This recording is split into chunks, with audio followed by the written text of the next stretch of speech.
speeding train this morning. We're just really traveling down the road quickly. I so wanted to run a video clip from Young Frankenstein where Dr. Frankenstein finally was trying to make the monster alive, because this scripture just brings up all sorts of imagery about that. However, I decided to go a slightly different direction. As we come this morning to partake of the love feast at Christ's table, the last dinner that Christ shared with his disciples, we are reminded that Jesus spoke to us about a new covenant of loving one another, accepting each person for who they are and where they are. This table is a reminder of the promise of resurrection, where God triumphs over hopelessness, over loss of faith, and over death itself. You know, we only have 2 weeks before Easter, the day that the tomb was found empty, the morning that the world learns that Christ has risen. Now, there are several stories within the Bible that deal and speak about resurrection. The most famous, of course, is when Jesus raised Lazarus up from the dead, where he had come to where his friend was buried and commanded Lazarus to come out of the tomb. In our scripture this morning, of which Beverly read, we read about a dream that the prophet Ezekiel has. Now, this story, however, does not deal with the resurrection on a personal basis, but rather the resurrection of the whole nation. Ezekiel's visit to the valley of dry bones is framed in the context of the economic and the spiritual challenges of his day. The people that Ezekiel was writing to were in exile in the land of Babylon. Jerusalem was decimated and the temple had been destroyed. What was once a vibrant, thriving, economic and spiritual community was laid in ruins. They were living in a strange land with spiritual practices that were different from what they knew. From this place of despair and woe, the prophet Ezekiel is visited by the Spirit of God and is taken to this valley of dry bones. While these bones speak of the lack of life, they have additional significance for this particular religious community where dead bodies were considered to be impure. Theologian Dennis T. Olson reflects on the reality of this vision, saying, with Ezekiel being a priest, being in a valley full of dead bones is not only a matter of the severest conditions of ritual impurity and contamination, but to his audience, the most repulsive place for this vision to have taken place. So I was thinking, okay, what's the most revolting place for us today to think about where meeting God would be? And the best that I could come up with would be in the sludge of a sewage treatment plant.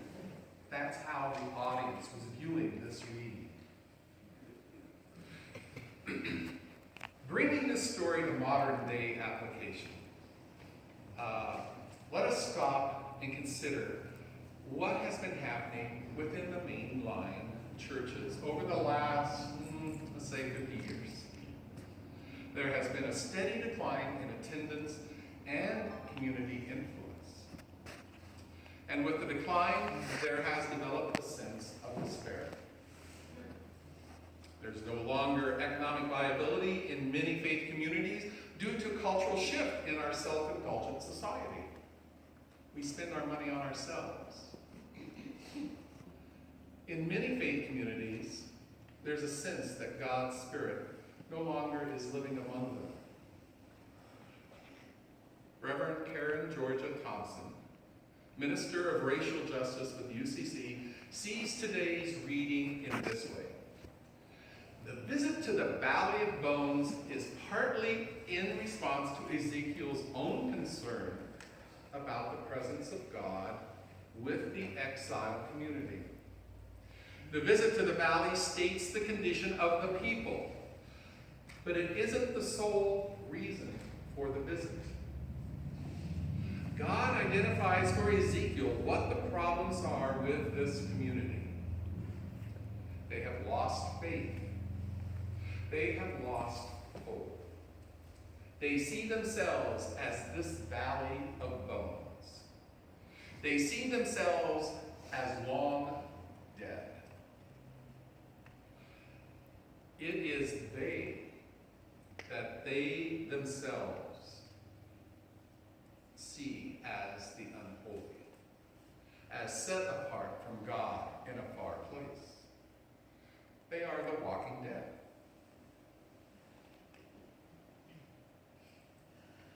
Is there a part of what I just read that we as a congregation can relate to? Any of this despair? There has been a growing sense of despair. Is there a growing sense of despair among our midst? Have any of us felt that God has abandoned the church in the United States? Maybe even in our own faith community. There was a time when our culture and the church seemed to be in sync with one another. Sundays and Wednesday nights, Sunday during the day, Wednesday at nights, were reserved in the community for church activities. And yet today, there's no time that the community reserves for church. Not even on Sunday mornings. Do we feel like dinosaurs in a modern world? How can we, the church, possibly compete with all of the other activities that are available? Has God abandoned us in a foreign land as well? I want to call your attention to the other reason that God took Ezekiel out to that valley of bones. Speaking is Ezekiel saying, "The hand of the Lord was on me, and he brought me out by the Spirit of the Lord." Ezekiel is led to the valley by the hand and Spirit of God.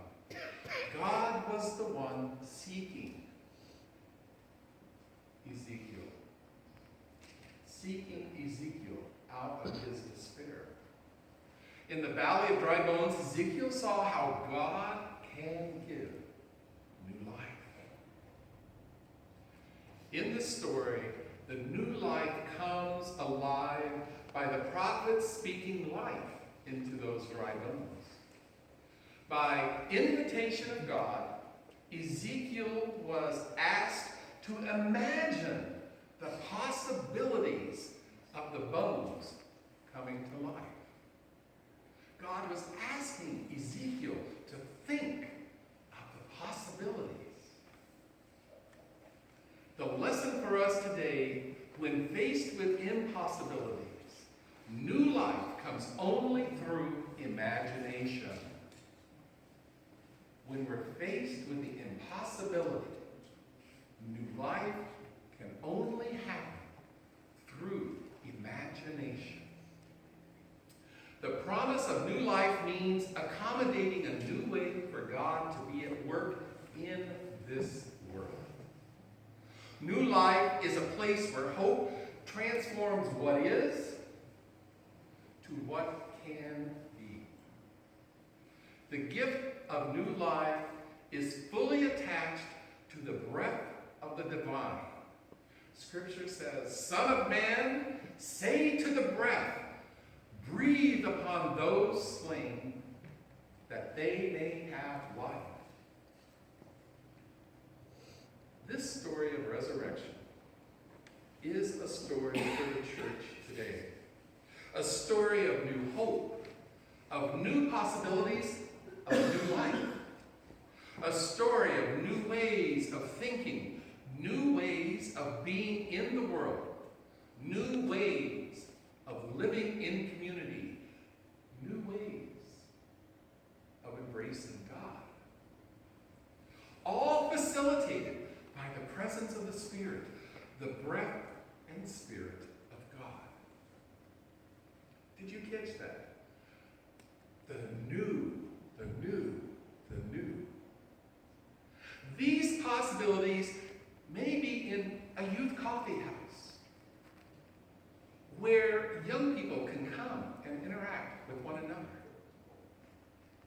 It may be in providing Bible studies that are designed to ask questions instead of feeding us answers. It might be in gathering as groups and going out into the community and actually doing service work, service projects. Maybe it's down through Easter egg hunts and brunches for folks who do not regularly attend. There are 1,000 maybe ways that God is alive.